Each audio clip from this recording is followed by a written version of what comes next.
Walking along the coastline, my bare feet sink into the sun-kissed granules, each cluster a tiny microcosm of Earth's crust.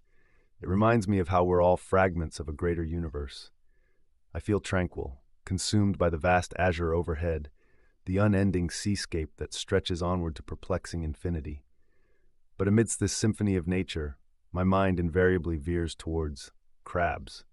I think of their hundreds of millions of years evolutionary journey, marveling at their tenacious survival instinct.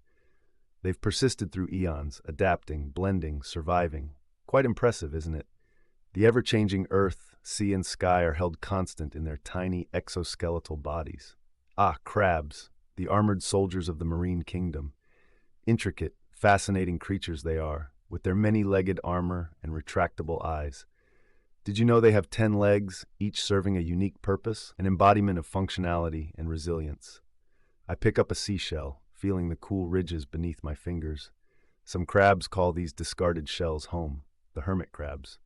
Masters of regeneration, continuing life in borrowed shells, thriving in a reality of incessant flux. Would our materialistic society crumble if we imbibed such a transient sense of home? My eyes drift towards the chewed-up remnants of a dead fish, brought forth from the abyss by the ruthless tide. Crabs, like seas morticians, play a crucial role in marine ecology by breaking down this dead matter. Nature's cycle of life persists seamlessly, subtly guided by these small creatures. We, humans too, are decomposers in our own right, are we not? Breaking down knowledge, experiences, creating our own truths. Oh, look at that crab over there, tiptoeing cautiously, side to side, never forwards or backwards. Yet another instance of alternative perspectives, isn't it? We view our linear progression of time as a forward march. But what if time itself is a crab, moving sideways? I remember my history teacher's words, "We've written history as a battle narrative, a forward charge of victors." But how distorted is this view?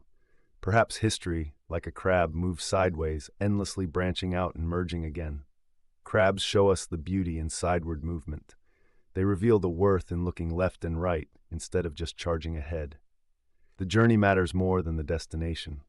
Sun begins to descent, painting the ocean canvas with hues of crimson and gold. My heart feels heavy, yet free, much like a crab's shell, a paradox of vulnerability and strength. The day's end reminds me of discreetly clinging fiddler crabs playing their twilight symphony. They live life at extremes, one large claw for dominance, a smaller one for survival, an embodiment of nature's balance. The moon begins to rise, the tide ebbs, the cycle completes. As I walk towards home, I wonder about the unseen nocturnal crabs indulging in their secret, moonlit ballet beneath the ocean's dark waves. There's beauty and mystery in the unknown, swathed in veils of darkness. Crabs teach us that even the most shrouded corners of existence are teeming with life. My mind comes back to the present, to the dull pang of hunger in my belly.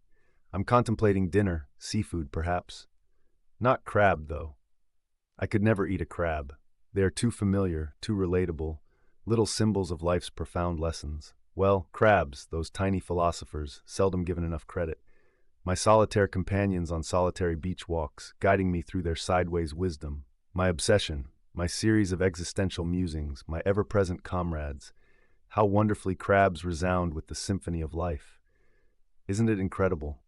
I thread back home, my mind intertwined with the dance of the crabs, a dance of resilience, wisdom, and beautifully inexplicable existence.